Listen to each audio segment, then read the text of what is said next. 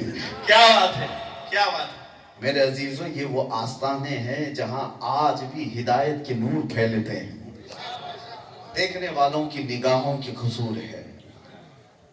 اکثر ہوتا کیا ہے میں آپ کو بتاؤں, انسان کے جسم کے اندر اتنی اللہ کی نشانیاں ہیں جسے وہ خود نہیں سمجھ پا رہا ہے. قرآن میں اللہ نے فرمایا وَفِي أَنفُسِكُمْ أَفَلَا تُبْصِرُونَ, تمہاری ذات میں میری نشانیاں ہیں. اللہ فرماتا ہے, میں کس لیے کہہ رہا ہوں, توجہ. ورنگل کی سرزمین میں رہ رہے آپ, قاضی پیٹ, یہ وہ مقدس جگہ جہاں پر بڑے بڑے اولیاء آپ کے ارد گرد آرام کر رہے ہیں. ہوتا کیا ہے, ہمارے اندر کی نشانیاں ہمیں نظر کیوں نہیں آ رہی؟ یہ جو ہم دو ٹانگوں پر کھڑے ہیں نا, یہ اللہ کی نشانی ہے. لیکن ہوتا یہ ہے کہ روز جس چیز کو ہم دیکھتے ہیں تو اسے وہ تعجب نہیں لگتا ہے. تمہارا یہ چلنا پھرنا دو ٹانگوں سے اتنے پورے جسم کو لے کر, یہ اپنے آپ میں ایک بہت بڑی تعجب کی بات ہے. لیکن تمہیں وہ لگتا نہیں کیونکہ روز دیکھ رہے ہو, روزانہ دیکھ رہے ہو. آپ کو یہ پتا نہیں ہے, آپ کی یہ پلکوں کا جھپکنا اٹھنا, کبھی کبھی اس کی طرف توجہ کیا؟ سائنس نے اس پر سالوں تحقیق کی ہے. اگر یہ بند ہو جائے تو اس کو بلڈوزر سے کھینچ کر کے بھی صحیح نہیں کر سکتے. ہے اتنی پتلی سی یہ پلکیں تمہاری, اور اگر نہ بند ہو تو کھینچ کے بھی نہیں بند کر سکتے. لیکن بغیر کسی سپرنگ کے یہ روزانہ پتہ نہیں کتنی مرتبہ جھپکتی ہے, اٹھتی ہے. اس کے اندر کون سی طاقت ہے؟ یہ اپنے آپ میں ایک نشانی ہے اللہ تعالیٰ کی آیات میں سے. ہم اس کی طرف توجہ نہیں کرتے, کیوں؟ روز چیز ہو رہی ہے. جو چیز ہیبیٹیٹ ہے, عادت میں آ گئی ہے, وہ انسان کو تعجب نہیں لگتی.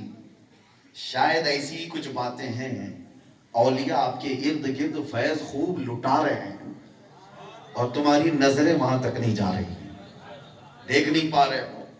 اسی لیے کسی نے سچ کہا ہے, نہ پوچھ ان خرقہ پوشوں کو, ارادت ہو تو دیکھ ان کو, ید بیضا لیے بیٹھے ہیں اپنی آستینوں میں. میں لفظ بیابانی سنتا ہوں تو ایک عجیب احساس ہوتا ہے تو جنگل کو کہا جاتا ہے, جنگل کو کہا جاتا ہے, لیکن اللہ والا جس جنگل میں بیٹھ جائے وہ شہر سے بھی بہتر بن جاتا ہے. پھر وہ بیابان لفظ ہی رہ جاتا ہے, حقیقت میں نہیں ہوتا. ان اولیاء کاملین کو اللہ تعالیٰ نے وہ اثر عطا فرمایا ہے, اور بڑا فخر ہے میرے عزیزوں. میں آپ کو آپ کی حیثیت گناتے ہوئے آتا ہوں. سب سے پہلی فخر کی بات یہ ہے کہ اللہ نے انسان بنایا. دوسرے یہ ہے کہ اللہ تعالیٰ نے مسلمان بنایا. تیسرے یہ ہے کہ اللہ نے امت محمدیہ میں بنایا. چوتھے یہ ہے کہ امت میں بھی بہت سارے تگڑم بازیاں ہیں ادھر کے ادھر کے, اللہ نے اس میں سنی بنایا ہے, سنی بنا کر رکھا ہے. میرے عزیزو, اس پر مزید یہ ہے کہ اللہ تعالیٰ نے اولیاء کے ادب کرنے والی جماعت میں رکھا ہے. تم کیٹیگری کے اعتبار سے دیکھا جائے تو چنندہ ہو, ہر چیز میں اللہ تعالیٰ نے تمہیں اٹھا کر کے رکھا ہے. یہ ڈالروں اور ریالوں پر پلنے والی جماعت نہیں ہے, یہ آستانوں کے لنگر پر پوری زندگی گزارنے والی قوم. فخر ہے ہمیں اس بات پر, فخر ہے. عزیزان گرامی وقار, آج تک وہ قومیں وہاں تک نہیں پہنچ سکیں جو پورے ریال کے بھر بھر کر کے برمار جس پر ہو رہی ہو. ڈالر جن کے اوپر خرچے کیے جا رہے ہیں وہ ایسے بھی مولوی ہیں باہر سے, چاہے وہ امریکہ سے لانے والے, ایران سے لانے والے یا سعودی سے لانے والے, اپنی اپنی جماعتیں چمکانے کی کوشش کرتے رہے. 100 سال میں بھی وہ وہاں تک محنت کر کے نہیں پہنچ پائے. ان درویشوں نے اپنے پاس بٹھا کر کے جس کو پہنچا دیا تھا بغیر کسی ریال کے.